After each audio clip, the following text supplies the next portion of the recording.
Yes, hello everyone, good afternoon to all of you. Chapter जो last discuss किया था हमने, that is capital structure and then leverage. अब capital structure वाले chapter में ना एक चीज और एडिशनली हमें डिस्कस करनी होती है, that is various theories with respect to capital structure. इस टॉपिक के नाम को देखकर हमें ऐसा लगता है कि ये थ्योरी है, लेकिन एक्चुअली नाम ही थ्योरी है, बस द टॉपिक इज प्रैक्टिकल। तो है क्या, वो समझ लेते हैं अब। कैपिटल स्ट्रक्चर थ्योरीज क्यों इवॉल्व हुई, पहले वो डिस्कस करते हैं। देखो, लड़ाई वही है जो हमने कैपिटल स्ट्रक्चर में पहले दिन डिस्कस की थी कि डेट अच्छा है या इक्विटी। तो हमने बहुत सारे कैलकुलेशंस करने के बाद सीखा कि डेट खराब नहीं होता, हमारी सिचुएशन खराब होती है। हमने कहा कि जैसे सर्फ एक्सल है तो दाग अच्छे हैं, वैसे ही अगर आपका रिटर्न ऑन कैपिटल एम्प्लॉयड अच्छा है तो डेट अच्छा है। अगर आपका आरओसीई इंटरेस्ट की रेट से ज्यादा है, तो higher the debt, higher will be the return on equity और ईपीएस। तो अब कैपिटल स्ट्रक्चर थ्योरीज में हमें यह डिस्कस करना है कि क्या डेट अच्छा है या इक्विटी।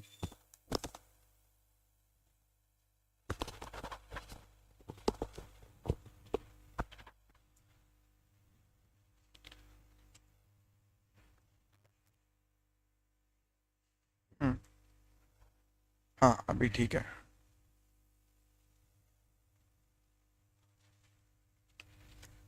तो डेट या इक्विटी या प्रेफरेंस, अलग अलग थ्योरीज इवॉल्व हुई जिन्होंने ये बताने की कोशिश की कि डेट अच्छा है या इक्विटी।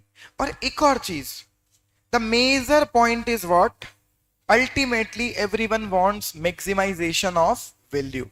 हर कोई क्या चाहता है, एफएम का top most object, maximization of wealth, maximization of value. तो क्वेश्चन है, वो डेट से मैक्सिमाइज होगी या इक्विटी से, और क्या स्ट्रक्चर की वजह से वैल्यू अफेक्ट होती है। तो अगर हम सारी थ्योरीज को छोड़ दें, सारी थ्योरीज को छोड़ दो, हम तो ये बात करते हैं, क्या हमने कैपिटल स्ट्रक्चर में जब डिसीजन मेकिंग पढ़ा था तब यही सीखा था कि स्ट्रक्चर टू स्ट्रक्चर वैल्यू अलग अलग आती है शेयर की। बट ये तो हमने कैलकुलेशन करके देखा। कुछ लोगों ने थ्योरी डेवलप कर दी कि क्या डेट और इक्विटी के कॉम्बिनेशन की वजह से वैल्यू अफेक्ट होती है क्या, और होती है तो किस डायरेक्शन में। इस चीज को बोला जाता है capital structure theories. Capital structure theories का बेसिक पार्ट अगर मैं बताऊं, बेसिक ब्रीफ अगर हम करें, तो वो ये निकल कर आएगा कि क्या स्ट्रक्चर अफेक्ट वैल्यू। क्वेश्चन यही है, the basic question is whether structure, क्या स्ट्रक्चर की वजह से वैल्यू अफेक्ट होती है, वेदर स्ट्रक्चर अफेक्ट वैल्यू। सो कुछ लोग कहते हैं यस और कुछ लोग कहते हैं नो। ये थ्योरीज दो ही होंगी। कुछ लोगों ने कहा स्ट्रक्चर की वजह से वैल्यू अफेक्ट नहीं होगी, कुछ लोग कहते हैं स्ट्रक्चर की वजह से वैल्यू अफेक्ट होगी।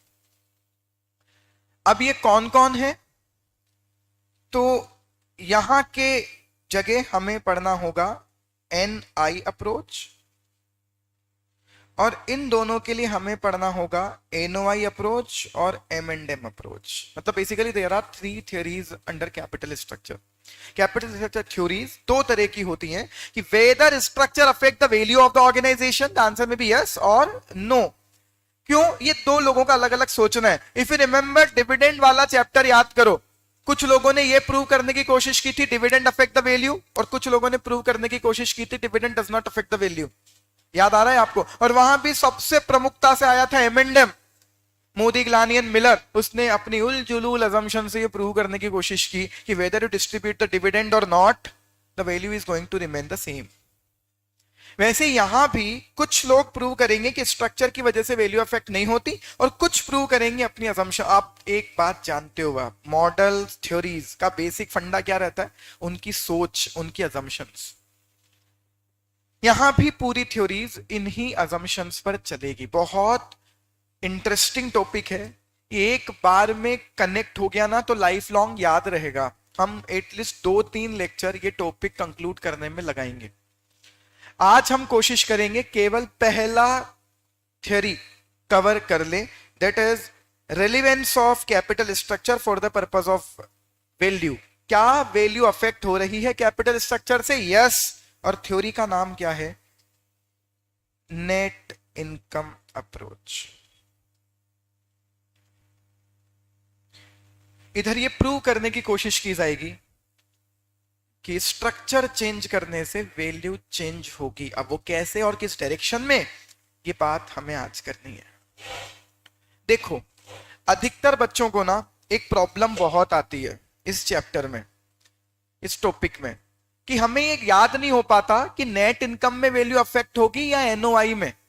एनआई अप्रोच क्या कहती है, एनओआई अप्रोच क्या कहती है, सब रटने बैठे हुए हैं, कोई कोशिश नहीं करता उसके फंडामेंटल को समझने का।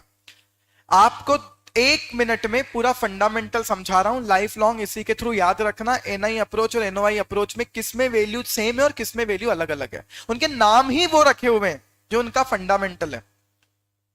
नाम क्या है? नेट इनकम अप्रोच, और दूसरा नाम है net operating income approach.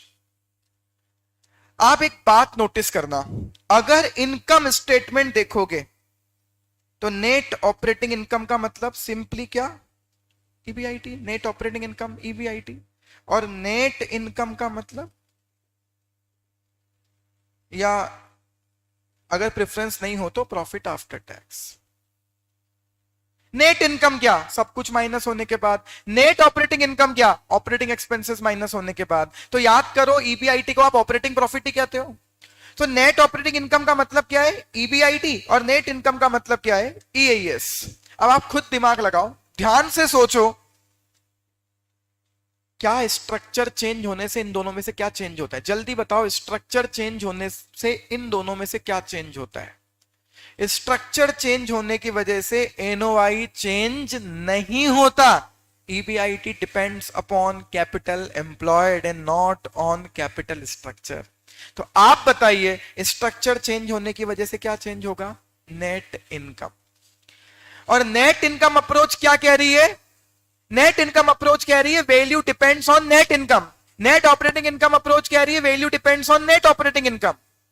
NI approach कह रही है, एनआई अप्रोच कह रही है कि वैल्यू किस पर डिपेंडेंट है? नेट इनकम पर। एनआई अप्रोच कह रही है वैल्यू डिपेंडेंट है नेट इनकम पर। और आप बताओ, क्या कैपिटल स्ट्रक्चर चेंज करने से नेट इनकम चेंज होती है? क्या कैपिटल स्ट्रक्चर चेंज करने से नेट इनकम चेंज होती है? यस और नो? यस। तो आप बताओ, क्या कैपिटल स्ट्रक्चर चेंज करने से वैल्यू चेंज होगी? यस, क्योंकि वो कह रहा है value depends on net income.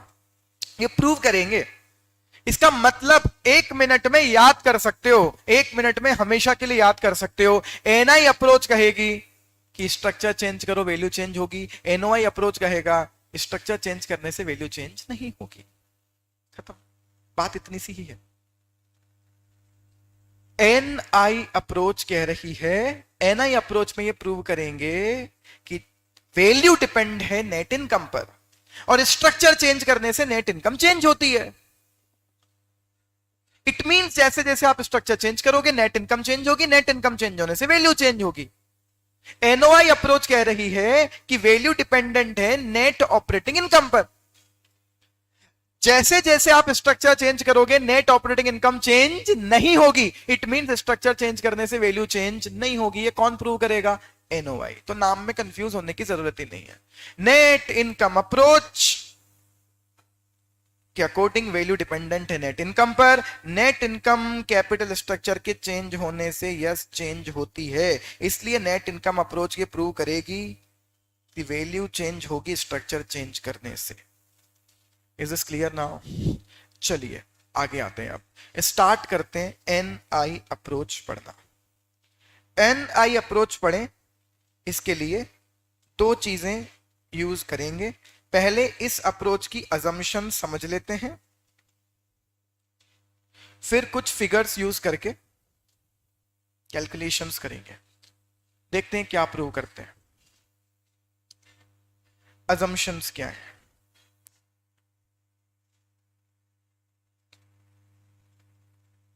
अगले 2 दिन टैक्स की बात होगी ही नहीं। बेसिक अजम्पशन है there is no corporate tax. तो सर ये तो अजम्पशन ही गलत हो गई। पहले विदाउट टैक्स ये सारी अप्रोचेस पढ़ेंगे, फिर मॉडर्न तरीके से आएंगे और टैक्स को भी कंसिडर करेंगे। पर the basic theories are without tax, there is no corporate tax. Point number 2,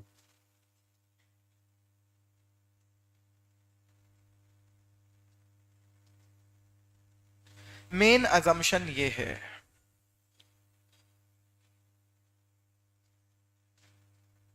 KD and KE remain constant. KD and KE remain constant.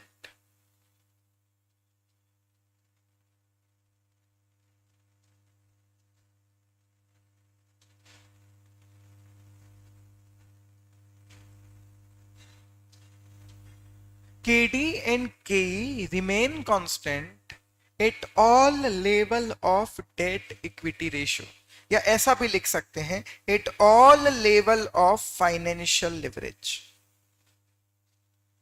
बात एक ही है, जैसे जैसे डेट इक्विटी रेशियो बढ़ेगा फाइनेंशियल लिवरेज बढ़ेगा, ऐसा ही होता है ना। जैसे जैसे डेट बढ़ाओगे फाइनेंशियल लिवरेज बढ़ेगा।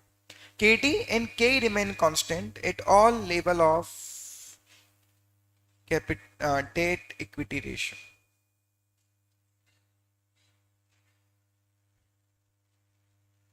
ये assumptions है, इसका मतलब समझ रहे हो क्या आप? अच्छा मैंने ऐसा बोला क्या KD इक्वल टू KE? नहीं नहीं, मैं ऐसा बोल रहा हूं कितना भी लोन ले आओ या कितना भी इक्विटी ले आओ, KD और KE सेम रेट पर मिलेंगे। अब कुछ बच्चों का बोलना होगा कि इंटरेस्ट की रेट सेम है या KD सेम है। बेटा जब टैक्स नहीं है तो इंटरेस्ट की रेट और KD दोनों एक ही हैं, अदरवाइज KD क्या होता है I1 माइनस T। तो जब टैक्स ही नहीं है तो जो इंटरेस्ट की रेट है वही KD है।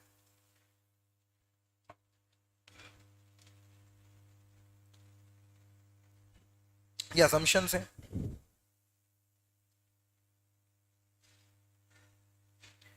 अब कुछ एक क्वेश्चन, एक अमाउंट यूज कर लेते हैं, कुछ फिगर्स यूज कर लेते हैं हमारी कैलकुलेशन के लिए। हमसे बोला गया, चलो आगे लिखते हैं अब कुछ facts. Capital employed 50 lakh, capital employed 50 lakh,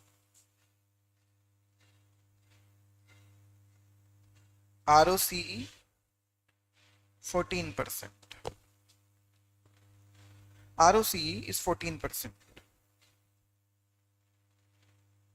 KD लिखा हुआ है 10 और KE लिखा हुआ है 12। KD is 10, KE 12।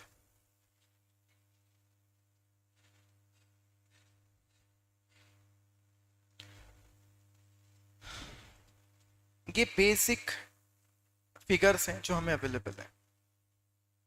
अब कुछ कैलकुलेशंस पर आते हैं, पहले आप समझ लेना कैलकुलेशंस। कुछ कैलकुलेशंस करने की कोशिश करते हैं, वैल्यूएशन निकालने की कोशिश करते हैं फर्म का, फर्म की वैल्यू निकालने की कोशिश करते हैं। पहले आप देख लो समझ लो। सिचुएशन नंबर 1 यूज करते हैं। Out of 50 lakh debt 20 lakh है और इक्विटी 30 लाख है। यहां से स्टार्ट करते हैं। Equity 30 lakh, debt 20, equity 30।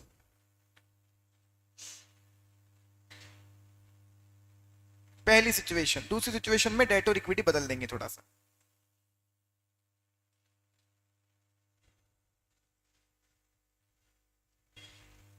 क्या आप मुझे ईबीआईटी बता सकते हो? बहुत बढ़िया। ईबीआईटी कितना? 7 लाख। क्या माइनस करें यहां से? Interest on debt. कितना इंटरेस्ट? जो केडी है वही इंटरेस्ट की रेट है, क्योंकि टैक्स तो है ही नहीं। तो 20 लाख का 10%, 2 लाख।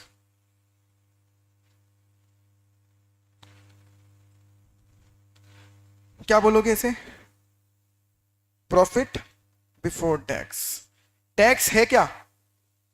यही क्या है? प्रेफरेंस डिविडेंड है क्या? यही क्या है?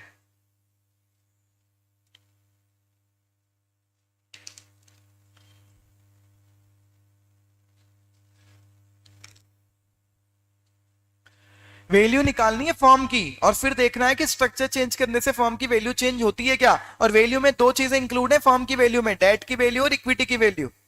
अभी सबकी निकालते हैं। देखो डेट की वैल्यू तो सेम ही रहने वाली है जितने का डेट है, वैल्यू चेंज होनी है इक्विटी की। अभी देखते हैं कैसे। बताओ ईएस कितना?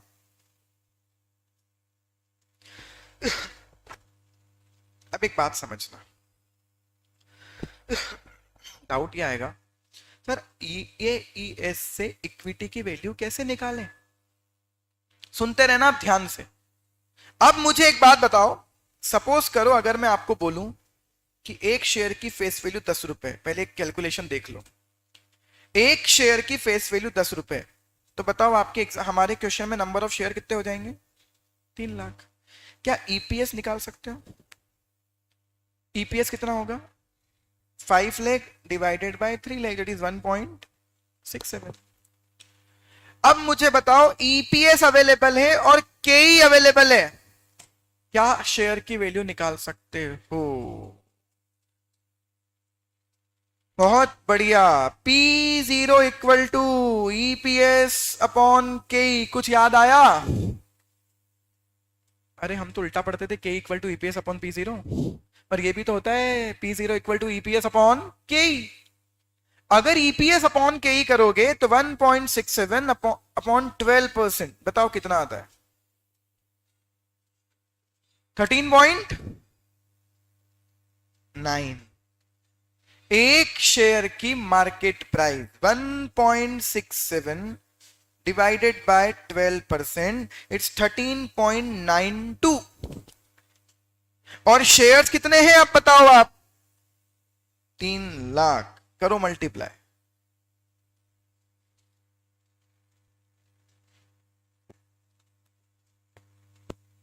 $41,75,000 अप्रोक्स। और अगर एज इट इज 13.92 से मल्टीप्लाई कर दें, 13.92 से मल्टीप्लाई अगर करें राउंड ऑफ करके, तो ये आएगा 41,76,000।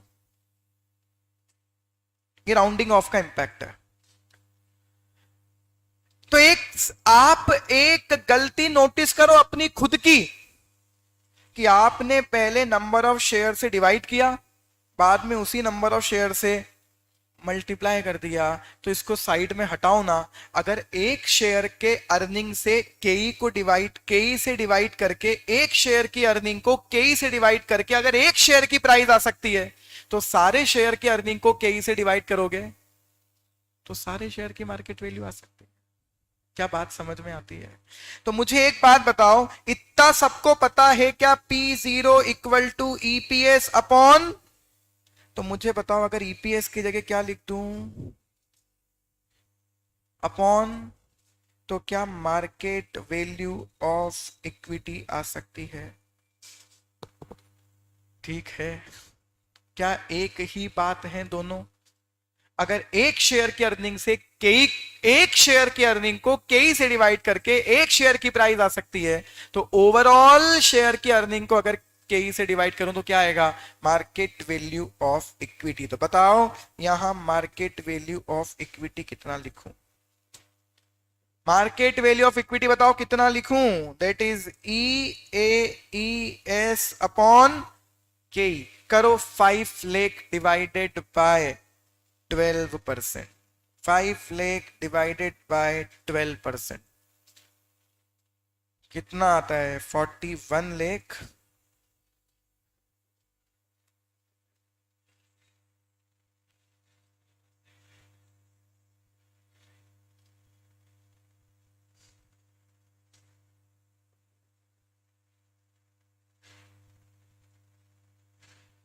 $41 लाख 66,667।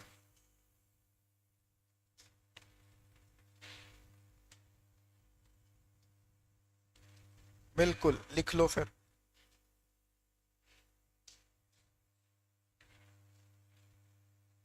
ये इक्विटी की मार्केट वैल्यू।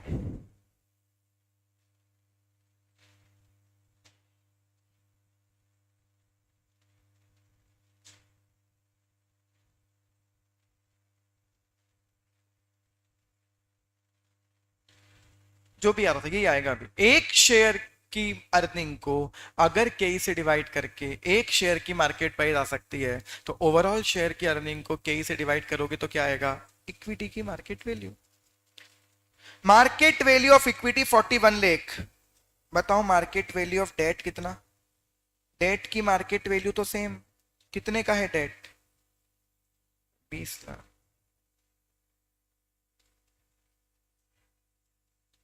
तो बताओ मार्केट वैल्यू ऑफ फर्म कितनी?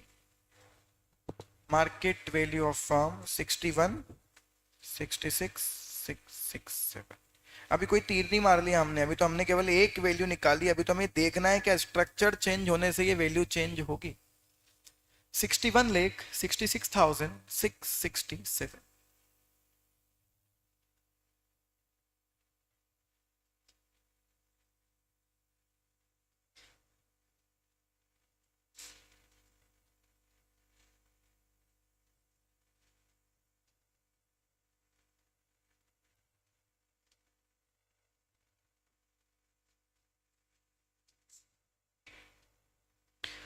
हो गया क्या यहां तक?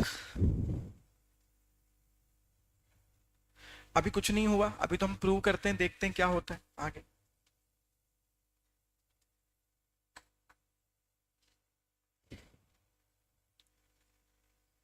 अब हमें प्रूव क्या करना है? स्ट्रक्चर चेंज होने से क्या वैल्यू चेंज होती है? तो स्ट्रक्चर चेंज करके देख लेते हैं। बताओ क्या करूं? या तो डेट बढ़ा दूं या डेट कम कर दूं। चलिए नेक्स्ट क्वेश्चन में डेट बढ़ा लेते हैं। Debt 30, equity 20। सिचुएशन है debt 30 lakh, equity 20 lakh. Second situation discuss करते हैं। यहां डेट है 30 लाख। अगर डेट 30 और इक्विटी 20, कैलकुलेट करो वैल्यू क्या आएगी। Second situation debt 30, equity 20। करो स्टार्ट। आप लगाओ दिमाग, क्या होगा?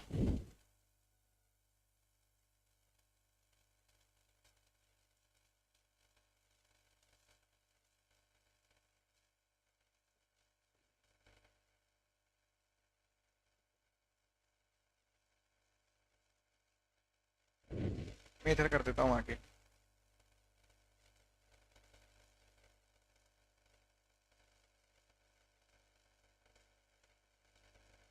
सर इंटरेस्ट की रेट और कॉस्ट ऑफ इक्विटी सेम रहेगी क्या? यही तो एनआई अप्रोच की बेसिक अजम्पशन है। क्या बेसिक अजम्पशन थी? KD and KE remain constant at all level of debt equity ratio. Debt 30, equity 20। बहुत जल्दी किया यार सबने। ईबीआईटी कितना?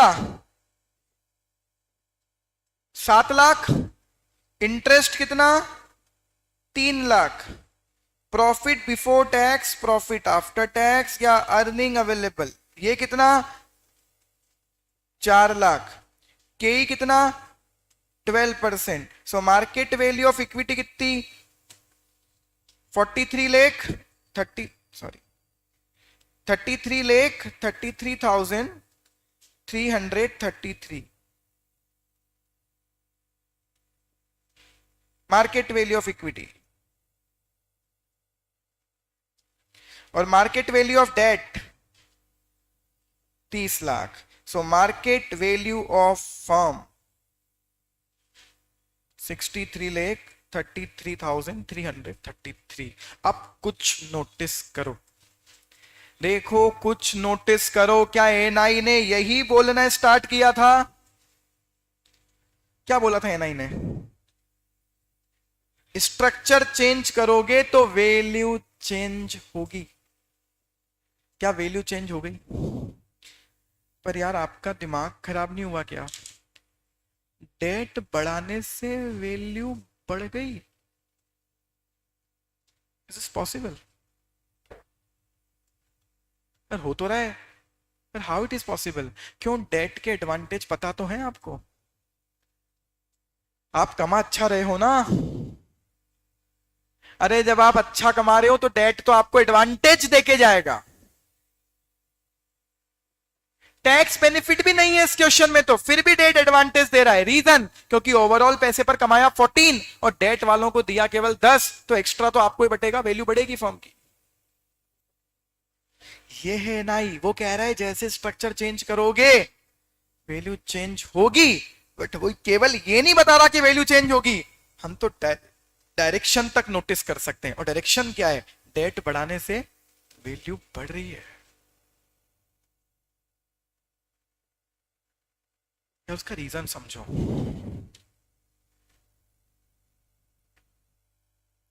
एक बात बताओ, शांत ध्यान से सुनना, बहुत अच्छे से सुनना। जब आप स्ट्रक्चर में डेट क्या करोगे? इंक्रीज। तो मेरा क्वेश्चन है, बहुत ध्यान से आंसर देना। डेट बढ़ाने से कॉस्ट ऑफ कैपिटल का क्या होगा? ये आंसर मुझे ढंग से दे दो सब लोग कॉन्फिडेंस से। डेट बढ़ाने से कॉस्ट का क्या होगा? Weighted average cost of capital, cost of capital, KO, जो भी बोलते हो आप। डेट बढ़ाने से कॉस्ट का क्या होगा?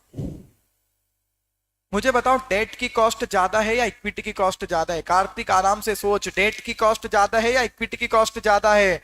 डेट, मेरी तरफ क्यों देख रहे हो? डेट की कॉस्ट ज्यादा है या इक्विटी की कॉस्ट ज्यादा है? तो क्वेश्चन में देखो ना, डेट की कॉस्ट है 10, इक्विटी की कॉस्ट है 12।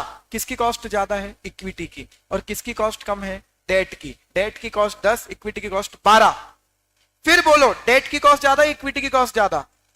इक्विटी की कॉस्ट ज्यादा, डेट की कॉस्ट कम। अभी क्लियर है? अब बताओ, अगर मैं उसके बावजूद भी डेट बढ़ाऊंगा तो कॉस्ट का क्या होगा? जिस सोर्स की कॉस्ट कम है उसका अमाउंट अगर बढ़ाओगे, अरे जिसकी कॉस्ट कम है उससे पैसा ज्यादा लाओगे तो ओवरऑल कॉस्ट का क्या होगा? कम होगी। डेट बढ़ाने से कॉस्ट क्या होगी? कम। और ये बताओ,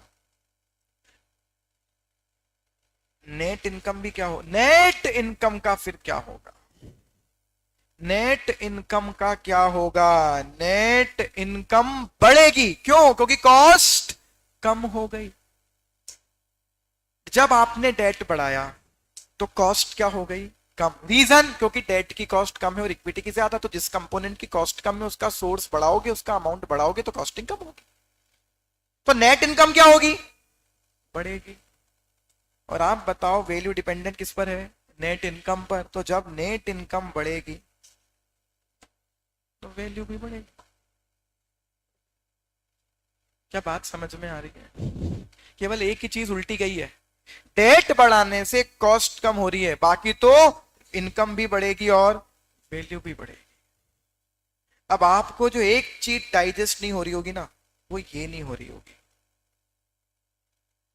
सर ये प्रूव कर दो आप तो कि डेट बढ़ाने से कॉस्टिंग कम हो रही है। पहली बात तो मैं आपको बताऊं, मेरे को प्रूव करने की जरूरत नहीं है, इतना दिमाग तो आप में खुद में है, इतनी मैथ्स तो आप खुद जानते हो कि जिस सोर्स का कॉस्ट कम है वो कंपोनेंट बढ़ाओगे तो ओवरऑल कॉस्ट तो कमी होगी ना, वेटेड एवरेज चलता है ना यहाँ तो।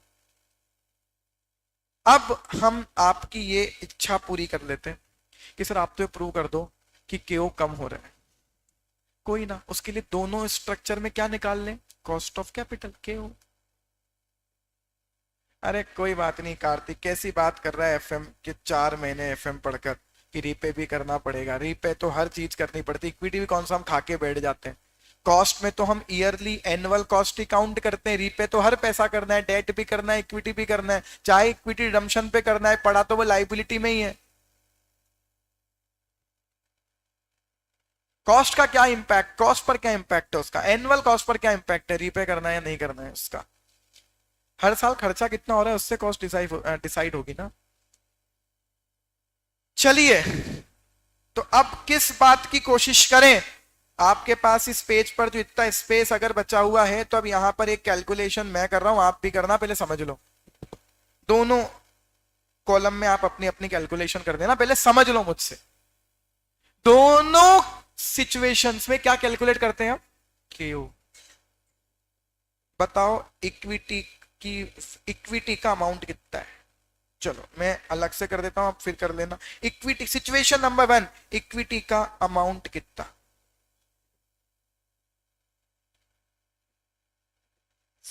41,66,667। यस, तो सबसे इंपॉर्टेंट चीज, ये कैलकुलेशन हो रही है केओ की based on market value weight. K O based on market value weight. Equity 41,66,667, debt 20 lakh, situation number 1। बताओ कॉस्टिंग कितनी, अरे वो तो इक्विटी की वैल्यू है सिचुएशन नंबर 2 में। कॉस्ट कितनी, इक्विटी की 12 और डेट की 10।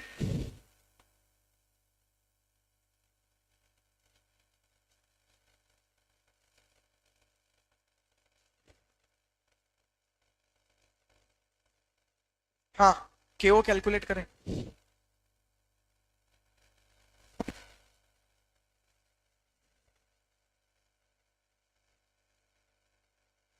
41,66,667 का 12%, 5 लाख, 20 लाख का 10%। कुछ बच्चों को यहां जाके फिर डाउट आएगा, यहां तो हम केडी लिखते हैं, आपने तो इंटरेस्ट की रेट लिख दी। जब केडी और इंटरेस्ट की रेट सेम है, अगर टैक्स नहीं है तो ये कितना 61,66,667 और ये कितना 7 लाख। बताओ केओ कितना, 7 lakh divided by,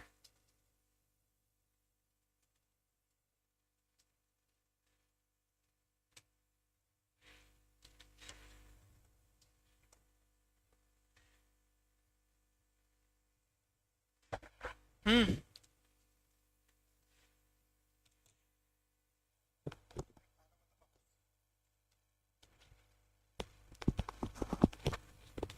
7 lakh divided by 61,66,667। Cost of capital बताओ कितनी, 11.35%। 11.35% इज द केओ।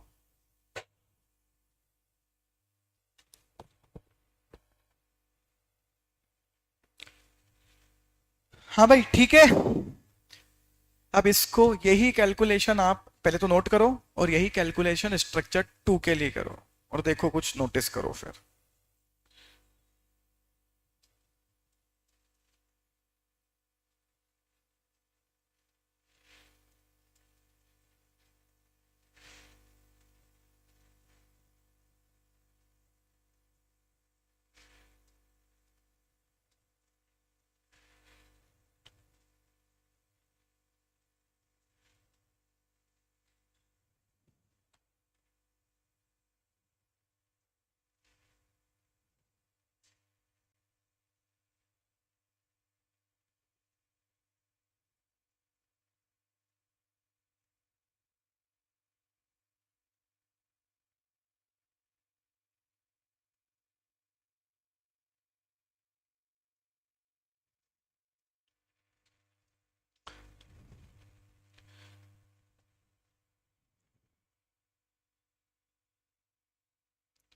वो कैलकुलेशन करो, फिर आपको एक बहुत मजेदार चीज नोटिस करवाता हूं।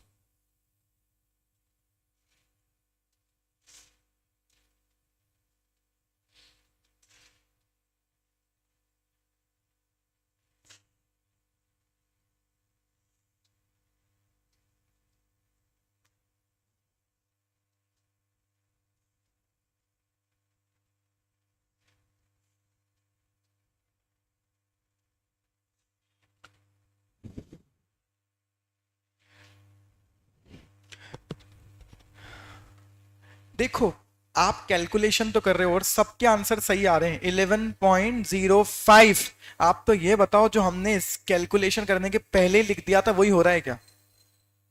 क्या लिख दिया था आपने कैलकुलेशन करने के पहले? ये लिख दिया था मैंने कैलकुलेशन करने के पहले ही, जैसे ही डेट बढ़ाओगे केओ कम होगा। हो गया क्या? हाँ।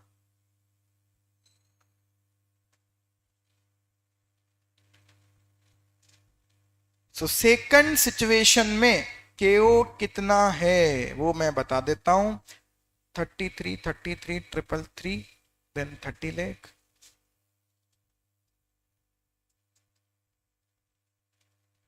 ये 4 लाख, ये 3 lakh, total 7 lakh, divided by 63, 5 time 3,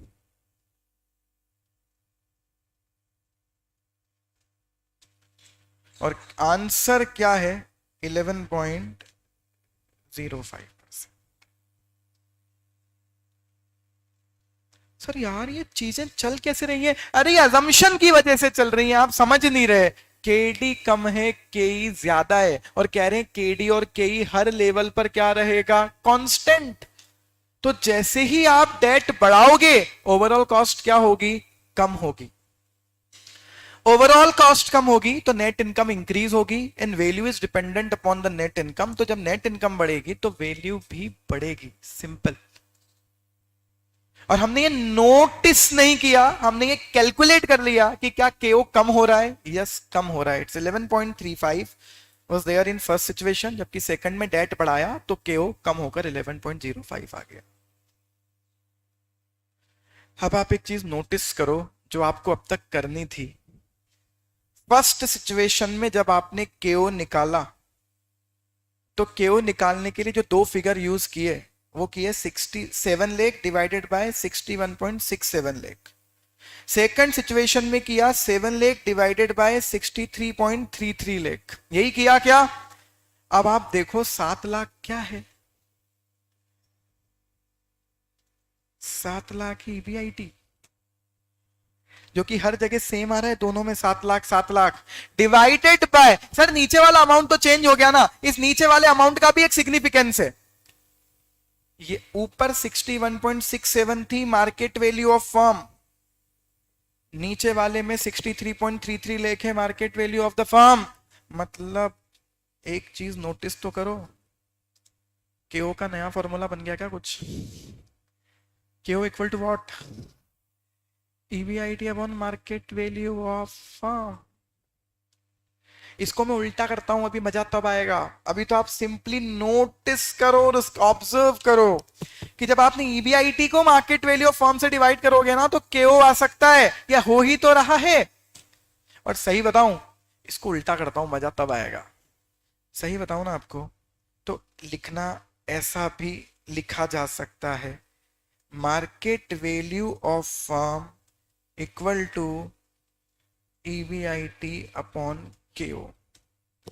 और सिग्निफिकेंस इसका बता देता हूं, ये है एफएम के पहले दिन का लेक्चर।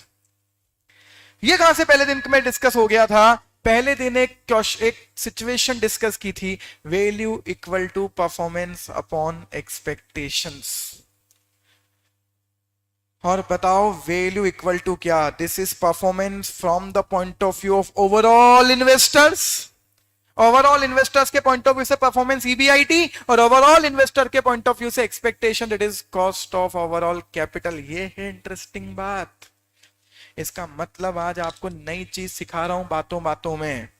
अगर ईबीआईटी को केओ से डिवाइड कर दोगे तो क्या आ सकता है? Market value of firm. बस ध्यान ये रखना, ये केओ कौन सा होना चाहिए?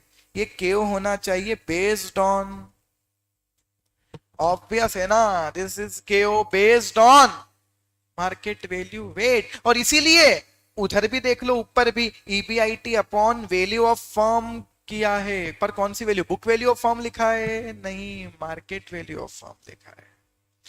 सो EBIT upon market value of firm करोगे तो केओ मिल सकता है, और ध्यान रखना आगे जाकर अगर ईबीआईटी अपॉन केओ कर दोगे तो क्या मिल जाएगी, मार्केट वैल्यू ऑफ फर्म। ये है नई अप्रोच। तो मेरा एक, यहां तक सबको सब कुछ क्लियर है क्या? जल्दी बताओ, एनआई अप्रोच की असम्पशन क्या है? कोई टैक्स नहीं, कॉर्पोरेट टैक्स नहीं, और केडी एंड के remain constant at all level of debt equity ratio. और इसी वजह से क्या हो रहा है कि जब जब आप के स्ट्रक्चर में डेट बढ़ाओगे, केओ क्या होगा, कम, उसकी वजह से नेट इनकम क्या होगी, ज्यादा, और वैल्यू क्या हो जाएगी, ज्यादा। क्लियर? मैं कह रहा हूं इसका उल्टा बता सकते हो क्या? अगर स्ट्रक्चर में डेट कम करूं तो केओ का क्या होगा, नेट इनकम क्या होगी, और मार्केट वैल्यू क्या होगी, वैल्यू क्या हो जाएगी। तो नेकी और पूछ पूछ, ये काम तो आप खुद कर सकते हो ना। आप कैसे कर सकते हैं? तीसरा कॉलम, डेट को बढ़ाने की जगह अगर कम कर दें, थर्ड सिचुएशन, डेट अगर 20 की जगह कितना कर दूं, 15, और इक्विटी 30 की जगह कितनी हो जाए, 35। क्या ये कैलकुलेशन कर लोगे? घर पर कर लेना, 2 मिनट लगेंगे। चलो छोड़ो ना, यहीं कर लो यार, खत्म करो इसको, घर ले जाओ ही मत, यहीं करके खत्म करो।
तो इक्विटी की वैल्यू कितनी आ रही है?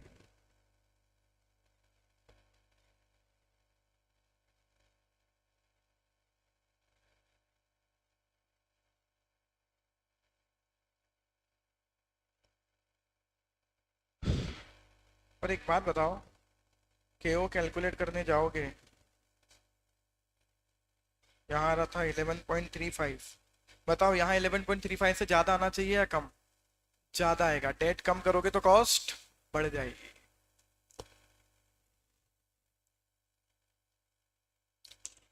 नालायकों, अब क्यों वेटेड एवरेज करने की कोशिश कर रहे हो? अब तो फॉर्मूला याद है ना, EBIT upon market value of firm.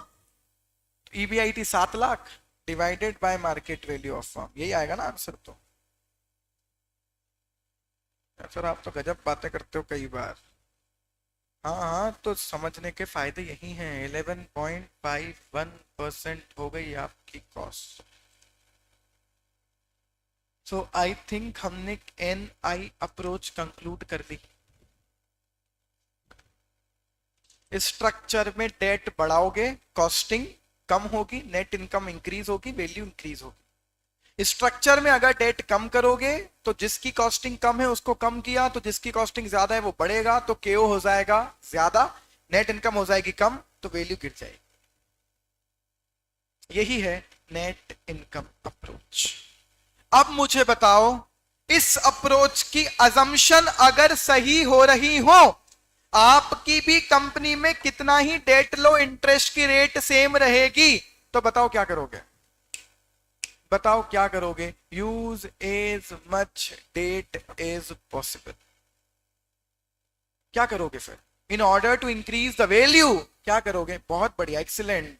Use as much debt as possible. If assumption of NI approach are holding true in your case, अगर आपके यहां भी यही चल रहा हो कि कितना ही लोन ले आओ इंटरेस्ट की रेट सेम रहेगी, तो higher the debt higher the value, so use the debt as much as possible. यही NI अप्रोच है।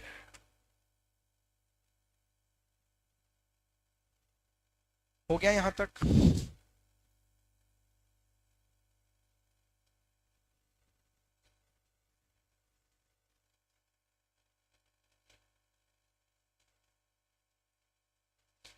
Net operating income approach, NOI approach discuss करते हैं। बताओ ये क्या प्रूव करेंगे? हमको क्या पता सर, अभी तो पढ़ाया नहीं आपने, बताओ। फिर भी बताओ। इनके अकॉर्डिंग वैल्यू डिपेंडेंट किस पर है? ऑपरेटिंग इनकम पर। और स्ट्रक्चर चेंज होने से ऑपरेटिंग इनकम चेंज नहीं होती, मतलब ये प्रूव करेंगे कितना ही स्ट्रक्चर चेंज कर लो वैल्यू सेम रहेगी।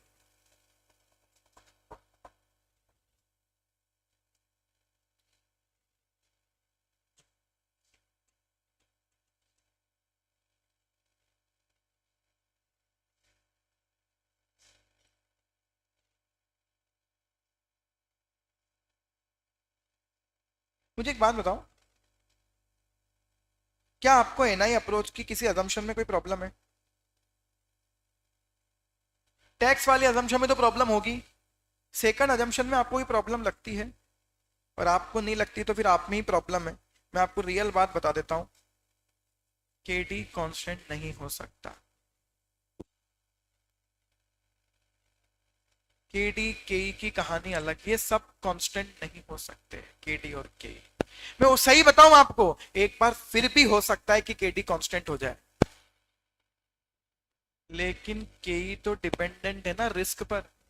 और जैसे जैसे लोन ज्यादा लोगे रिस्क बढ़ेगी तो कॉस्ट ऑफ इक्विटी तो बढ़ेगी। और सही बताऊं ना, एक लिमिट तक कॉस्ट ऑफ डेट क्या रह जाता है?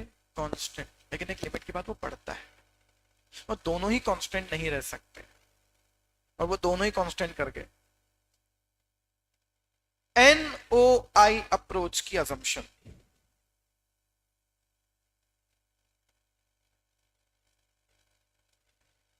Same, no corporate tax.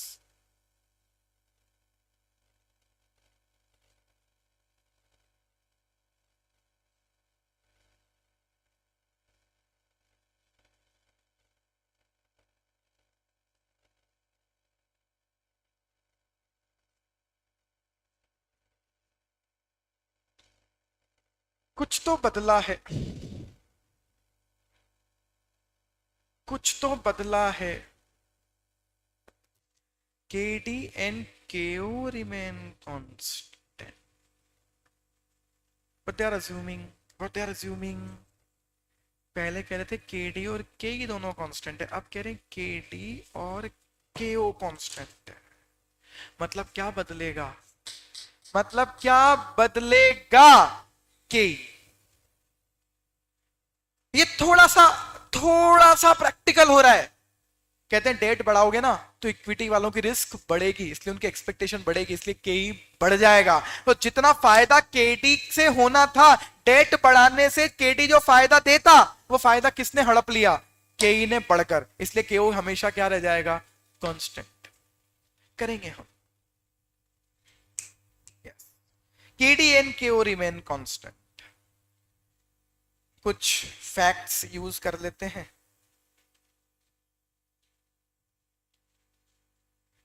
Capital employed वही 50 lakh, capital employed 50 lakh,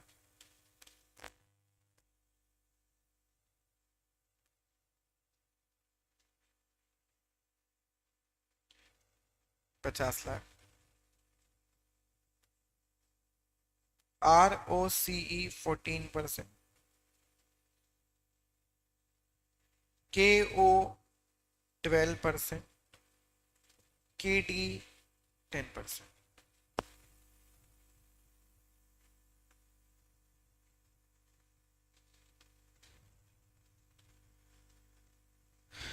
obvious है वही फिगर दिया जाएगा ना जो कांस्टेंट है। जो कांस्टेंट नहीं हो तो हम कैलकुलेट करेंगे। पिछले क्वेश्चन में केओ कांस्टेंट नहीं था क्योंकि केडी और केई कांस्टेंट थे, तो जैसे जैसे उनका रेशियो बढ़ रहा चेंज हो रहा था केओ चेंज हो रहा था। अब केडी और केओ सेम है तो बदलेगा केई, किस डायरेक्शन में वो समझ लेंगे। Capital employed 50 lakh. सर समझ नहीं आ रहा लेकिन इस क्वेश्चन में वैल्यू कैसे कैलकुलेट करेंगे फर्म की? इक्विटी की वैल्यू कहां से लाएंगे जब तक केई नहीं दिया रहेगा सर। चलो कोशिश करते हैं वैल्यूएशन निकालने की। दो सिचुएशन लेंगे इस बार, बस तीन छोड़ दो, दो ही सिचुएशन लेते हैं। पहली situation, debt 20 lakh, equity 30 lakh.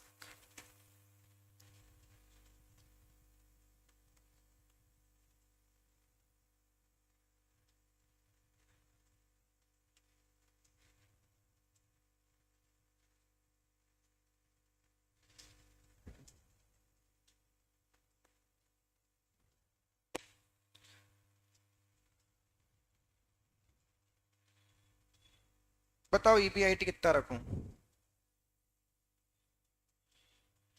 EBIT 7 lakh. Sir अब समझ नहीं आ रहा सर, ईबीआईटी माइनस इंटरेस्ट कर लोगे आप? सुनते जाओ अभी। सर ईबीआईटी माइनस इंटरेस्ट कर लेते हैं, चलो कर लो इंटरेस्ट। 20 लाख का 10% 2 लाख। तो सर ये आ गया प्रॉफिट बिफोर टैक्स, ये आ गया प्रॉफिट आफ्टर टैक्स, यही है अर्निंग अवेलेबल, ये आ गया 5 लाख। अब इसका कर क्या लोगे आप? जब तक के ही नहीं दिया है तब तक इक्विटी की वैल्यू कैसे निकालोगे? और जब तक इक्विटी की नहीं आएगी उसमें डेट की जोड़ के वैल्यू ऑफ फर्म कैसे निकालेंगे? तो बेटा क्या एक ही तरीका हो सकता है वैल्यू निकालने का, दूसरा नहीं हो सकता? और नालायक को मैं तो सोच रहा था इतना परेशान करूंगा तो तुम खुद ही बता दोगे। अभी अभी तो 2 मिनट पहले पढ़ाकर आया कि अगर केओ भी दिए, बहुत बढ़िया यार कार्तिक, एक्सीलेंट यार, इक्विटी की वैल्यू को गोरी मारो, डायरेक्टली ओवरऑल फर्म की वैल्यू आ सकती है। अगर ईबीआईटी दिया है और केओ दिया है तो डायरेक्टली वैल्यू ऑफ फर्म आ जाएगी ना। कहां था ऐसा? अभी तो कर रहा है EBIT upon KO equal to value of the firm. इसका मतलब आप समझ रहे हो, एनआई अप्रोच के पहले पढ़ाना भी हानिकारक है। एनआई अप्रोच से तो एक फंडा मिला था, EBIT upon KO is the market value of firm. So what is the market value of firm? Market value of firm पहले लिख देते हैं, market value of firm equal to EBIT upon केओ।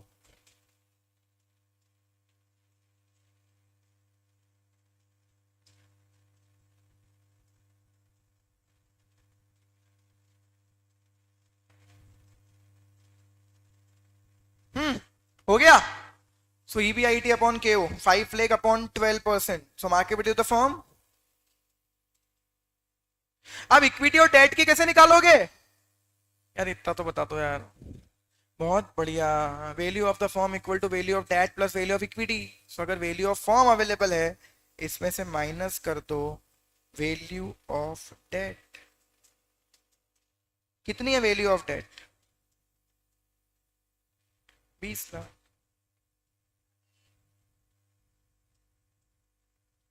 सो वैल्यू ऑफ इक्विटी आ जाएगी आपके सामने 38 lakh 33,333।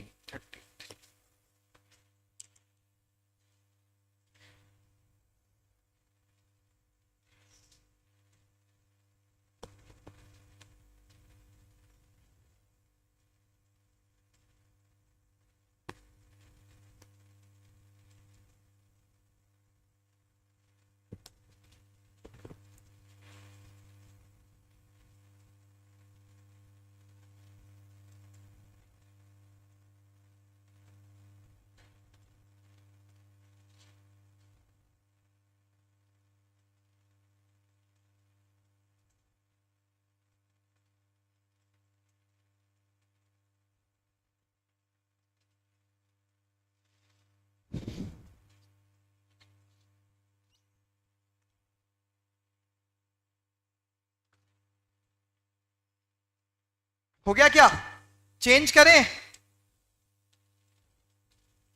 Date 30 equity piece.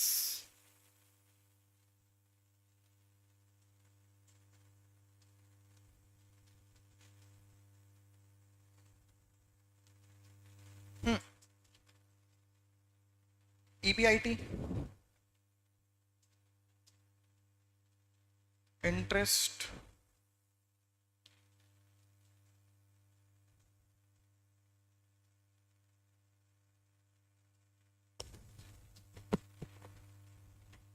बहुत बढ़िया स्मृति। मैं सोच रहा हूँ इतनी देर से कोई तो बोले, स्मृति कह रही है इससे तो अब कहीं भी निकल जाएगा, वो ही निकालना है अभी। अभी सब अभी हीरो बाकी है पिक्चर का। Market value of the firm, sir दिमाग ही नहीं लगाना ना। Market value of the firm तो ईबीआईटी अपॉन केओ, क्योंकि केओ कांस्टेंट है। Value of the firm 30 lakh, so value of equity.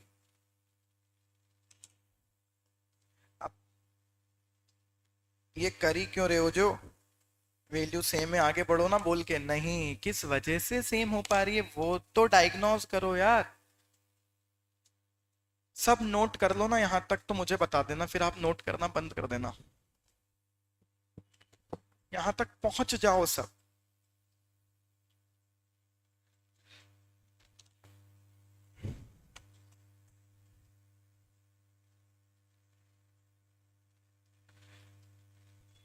मैं नहीं पढ़ा रहा मजेदार, मतलब ठीक है थैंक यू, बट हाँ वो टॉपिक ही बहुत इंटरेस्टिंग है। और आप उसको अगर सीरियसली, हम ना उसको उसका पोस्टमार्टम कर रहे हैं।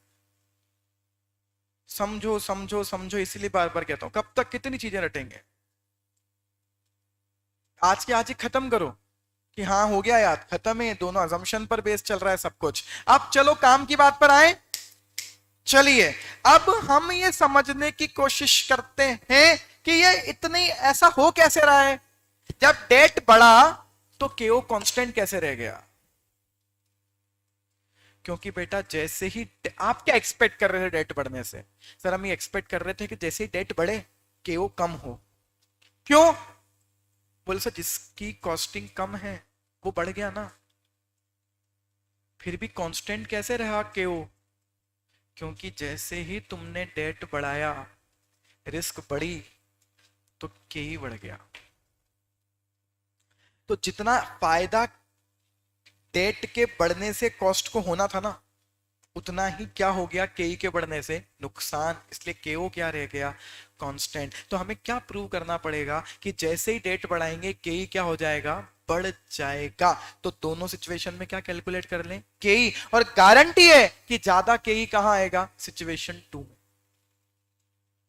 डेट बढ़ाने से कॉस्ट बढ़नी चाहिए इक्विटी की। चलिए देख लेते हैं। सर हमको तो अब समझ भी नहीं आ रहा केई कैसे निकालें। क्यों कैसे निकालें? केई का फॉर्मूला नहीं होता क्या ईपीएस अपॉन पी जीरो? तो क्या फिर ईपीएस की जगह ये नहीं लिख सकता अपॉन? अरे अभी तो बात हुई थी। ईपीएस भी क्यों निकालो? एक शेयर के अर्निंग और एक शेयर की प्राइस से अगर के आ जाता है तो ओवरऑल शेयर के अर्निंग को ओवरऑल शेयर की प्राइस से डिवाइड करके भी के आ जाएगा। This is one and same thing. So earning available कितनी है? अर्निंग अवेलेबल है 5 lakh, upon value of equity कितनी है? 38 लाख। तो 5 लाख डिवाइडेड बाय 38 लाख, 33,333। बताइए कितना आता है के? 13.0405। लड़ाई क्यों हो रही है इसमें?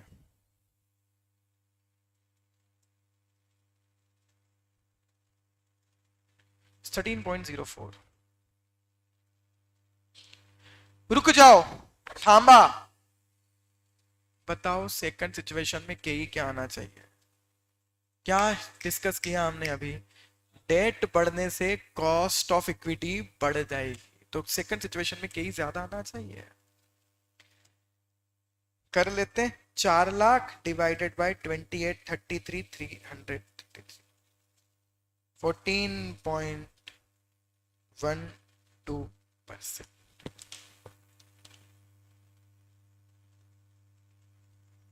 ये है, ये मजेदार चीज है। मुझे नहीं लगता इसको घर पर लेकर जाओ और इसको रटो घर पे जाके, ये खत्म हो गया यहीं। क्वेश्चंस करेंगे ना, रुको तो।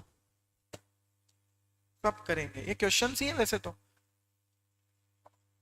मॉड्यूल भी पढ़ेंगे ना, कवर करेंगे, डोंट वरी।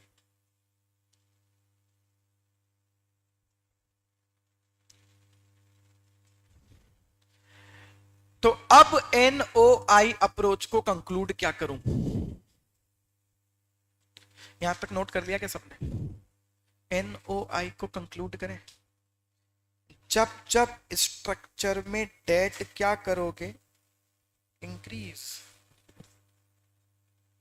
डेट बढ़ने की वजह से प्रोपोर्शनेटली, बहुत बढ़िया यार शिवांश, के बढ़ जाएगा। और चूंकि के बढ़ रहा है उस वजह से फायदा नहीं मिलेगा, और उसके बावजूद भी आपका जो केओ है वो क्या रहेगा, कांस्टेंट। और केओ कांस्टेंट रहेगा, केओ कांस्टेंट रहेगा 100%। तो डेट बढ़ने की वजह से के बढ़ेगा, इस वजह से केओ कांस्टेंट है।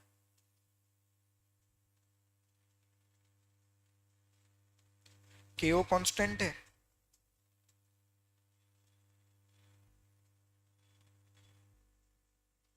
डेट कम होने से बताओ क्या होगा, के कम हो जाएगा।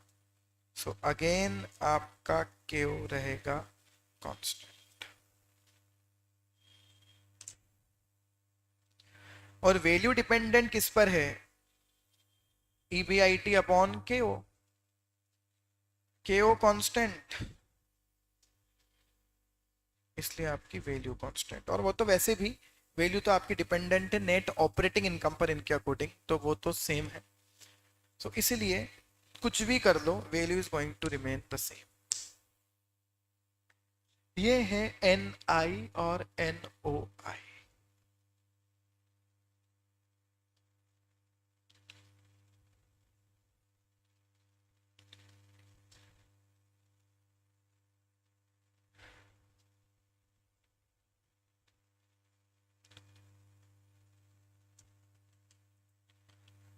अभी भी मुझे इस अजम्पशन में एक प्रॉब्लम है, आपको भी होगी।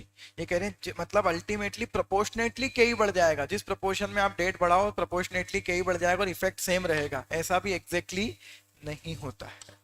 But if this remain holds true in your case, and definitely आपकी स्ट्रक्चर चेंज होने से वैल्यू चेंज नहीं होने वाली। तो रियल लाइफ में क्या होता है वो भी बात करेंगे। चलिए, हो गया यहां तक। अब आपका जो मॉड्यूल है,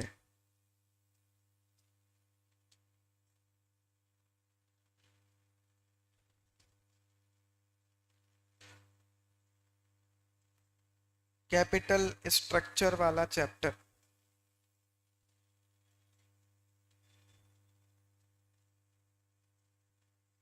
इसमें देखो ये टॉपिक मिलेंगे, कैपिटल स्ट्रक्चर थ्योरीज। ओहो, नेट इनकम अप्रोच जैसे स्टार्ट हुई, देखो अजम्पशन चालू हो गई, केडी केई से कम है, यही करा था हमने भी, और KD and KE remain constant, there are no tax. विश्वास हो गया होगा आपको मेरे ऊपर। अब सुनो आप काम की बात, सबसे इंटरेस्टिंग है, दो ग्राफ डिस्कस करके खत्म करते हैं। ये बहुत इंटरेस्टिंग चीज है। नीचे लिखा हुआ है डिग्री ऑफ लिवरेज, सही मायने में डेट का लेवल।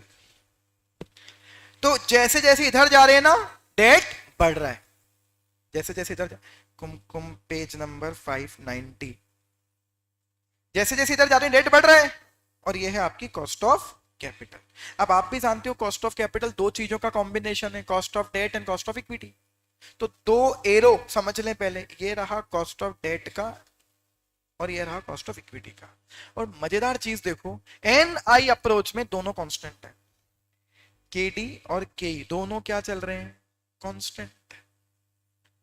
बट ये तय है कि KE KD से ज्यादा है, वो होता भी है, cost of equity is always higher than cost of date.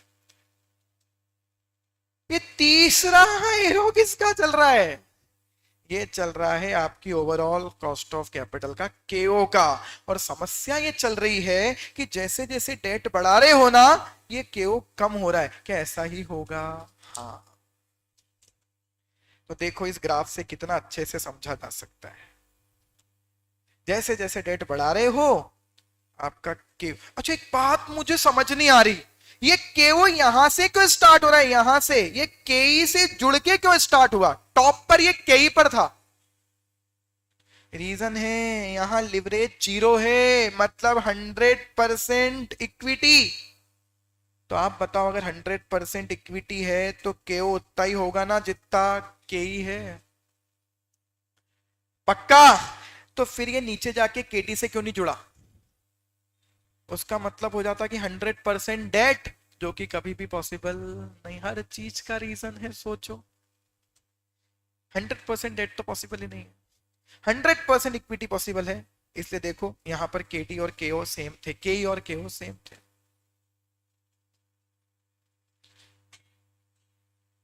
Kartik नहीं ना बेटा, ये जीरो डेट है या जीरो इक्विटी है, ये जीरो डेट है और 100% इक्विटी है। यहां पर तेरी कॉस्ट हाईएस्ट है और यहां पर तेरी कॉस्ट लोवेस्ट है। अब इससे ज्यादा डेट तू ले नहीं सकता। मैंने ऐसा बोला था कि एनआई में कि 100% डेट ले लो, नहीं, मैंने बोला था एज मच एज पॉसिबल, इतना पॉसिबल है। यहां तुम्हारा क्यू सबसे कम है। इन्होंने मॉड्यूल वालों ने एक एग्जांपल लिया हुआ है, प्रूव ये भी वही करेंगे।